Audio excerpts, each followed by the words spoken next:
힌두교. 힌두교는 쉽게 생각해서 인도의 종교라고 생각하면 된다. 힌두의 뜻 자체가 인도와 어원이 같다. 인도와 그 주변 국가에서 받아들여지고 있으며 신도수만 고려했을 때는 그리스도교와 이슬람에 이어서 세 번째로 크다. 베다 철학과 인도의 민간 신앙이 섞여 있는 형태를 띠는데 창시자가 있는 것도 아니고 특별한 교조나 체계를 가진 것도 아니라서 다양하고 복잡한 특성을 보인다.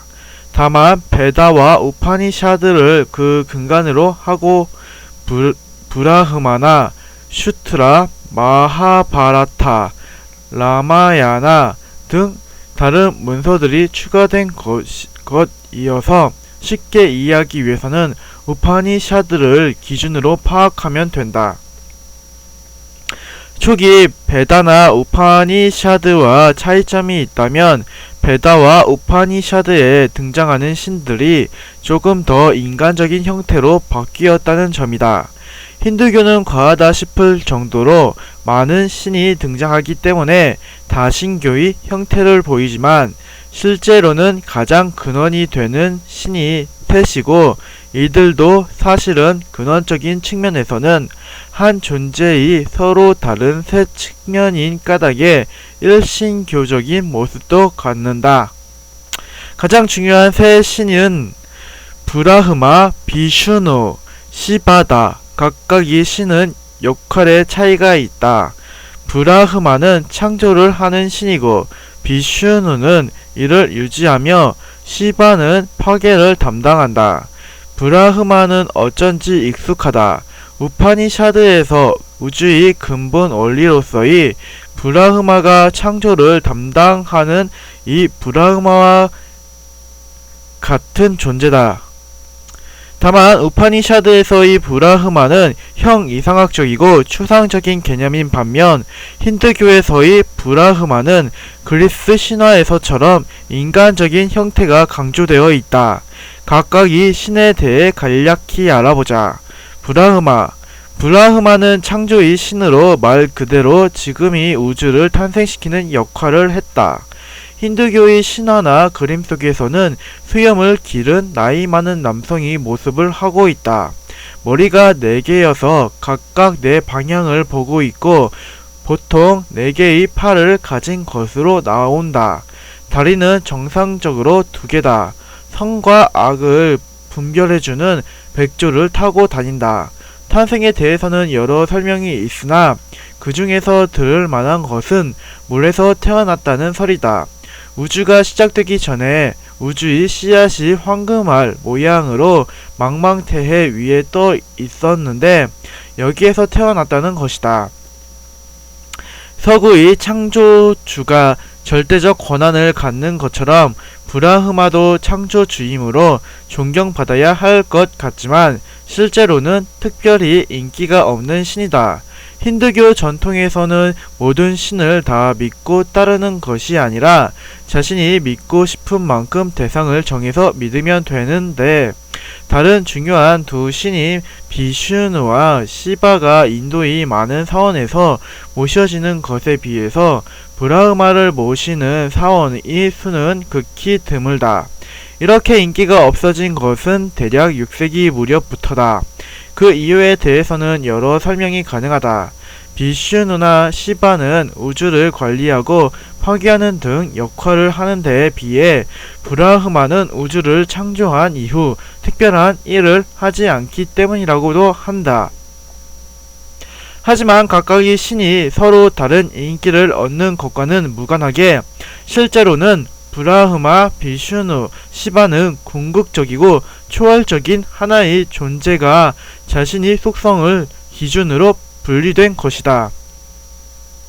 브라흐마는 그 중에서 오른쪽 자리에 속한다.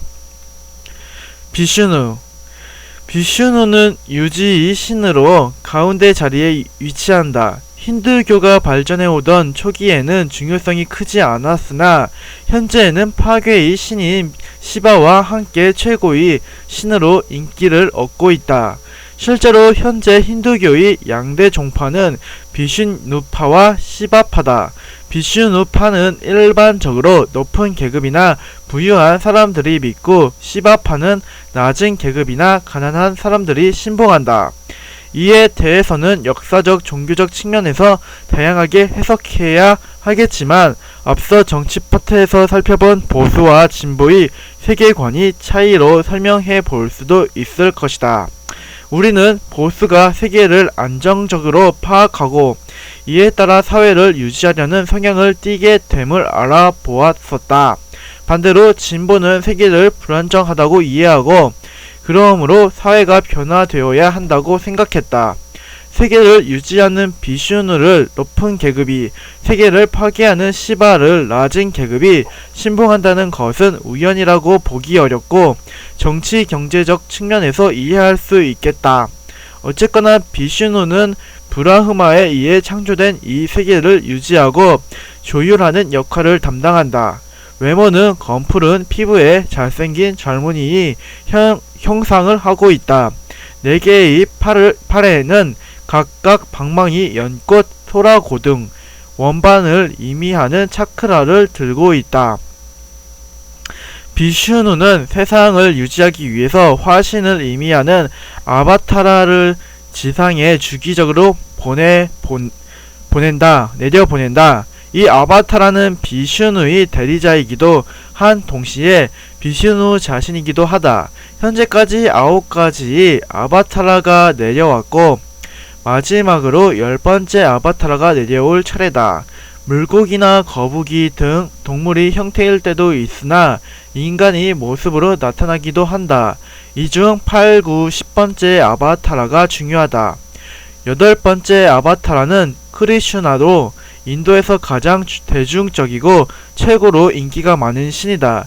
실존했던 인물이 비슈누파에 의해서 힌두교 사상에 포함되었다고 설명되기도 하는데 경건한 모습보다는 자유분방한 측면이 대중들에게 친근하게 다가간 면이 있다. 인도의 대서사시 마하바라타의 영웅으로 등장하고 그 외에도 인도의 회화와 문학작품에 자주 등장한다. 9번째 아바타라는 놀랍게도 부처다. 불교에서의 고타마 시타르타 말이다. 불교가 등장한 의미를 힌두교가 자기식으로 해석하고 흡수하려 노력했기 때문이라고 볼 수 있다. 이는 실제 불교의 세계관이나 입장과는 무관하게 수용된 것으로 붓다가 일부러 잘못된 가르침을 전파함으로써 악마와 악인들이 수행을 방해한 것처럼 그려지고 있다. 이것은 이슬람에서 예수의 지위를 예언자로 낮춘 것을 그리스도교가 인정할 수 없는 것처럼 불교 신자가 도저히 인정할 수 없는 해석일 것이다.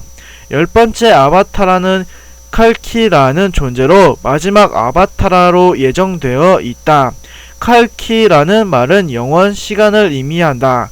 선왕과 종교가 무너지는 칼리 유가라 불리는 시기에 세상을 멸망시키고 새로운 세상을 시작하기 위해 올 것으로 여겨진다. 시바는 파괴의 신으로 절대적 궁극자의 왼쪽에 해당한다. 파괴의 신이 기도하지만 파괴된 세계의 재건을 담당하기도 하는 등 다양한 역할을 수행한다. 외모는 이마 정중앙에 모든 것을 불태우는 제3의 눈이 있고 뻗친 머리에서 겐지스 강이 흘러나온다. 특히 목만 푸르스름한데 세상을 멸망시키는 독을 삼키고 있어서라고 한다. 완전히 삼킬 경우 시바도 죽기 때문에 걸려만 있는 상태다. 민중에게 인기가 많은 신이며 금욕과 고행이 상징이기도 한다. 회화나 문학작품에도 히말라야에서 명상과 고행에 몰두하는 모습으로 나타난다. 현대적 관점으로 힌두교의 주신들은 허황되어 보이고 사실에 대한 설명이기보다는 문학이 장르처럼 보인다. 어떤 측면에서 힌두교는 베다 철학, 특히 우파니샤드의 형 이상학적 심오함을 대중적으로 풀어낸 것으로도 볼 수 있다.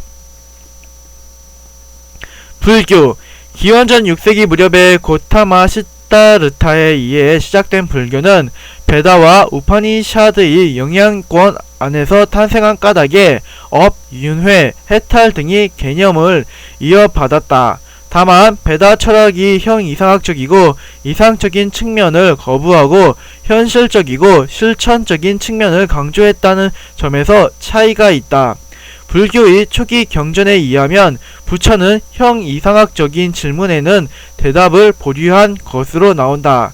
예를 들어 사후세계가 있는지에 대한 질문이나 우주의 시작에 대한 질문, 혹은 이상적인 사회 형태에 대한 질문 등에는 직접적인 답을 제시하지 않았다. 이는 독화살의 비유를 통해 설명된다. 예를 들어보자. 길을 가던 X씨가 우연히 독화살에 맞았다. 곧 독이 퍼질지 몰라서 주위 사람들에게 독화살을 빼달라고 했는데 여러 사람들이 모이더니 토론을 하기 시작했다. 독화살은 어디에서 왔는가? 누가 왜 쏘았는가? 독의 성모는 무엇인가? 하고 말이다. 만약 이런 논의가 계속될 경우 X씨는 곧 죽고 말 것이다. 가장 먼저 해야 할 일은 원인과 이유에 대한 소모적인 논쟁을 당장 중단하고 독화살을 뽑아내는 것이어야 한다. 이는 인간의 삶에도 그대로 적용된다. 삶 가운데 고통이 발생했으면 가장 먼저 해야 하는 일은 고통을 사라지게 하는 것이다. 고통의 본질과 개념에 대한 탐구는 중요한 문제가 아니다. 이처럼 부처는 형 이상학적이고 이상적인 담론을 중단하고 현실의 문제 해결을 강조하는 실존주의적인 면모를 보여준다. 불교의 문제의식은 고통으로부터 시작한다. 부처가 깨달은 진리는 세 가지로 요약된다. 첫째, 모든 것이 고통스럽다. 둘째, 모든 것이 덧없다. 셋째, 모든 것이 실체없다.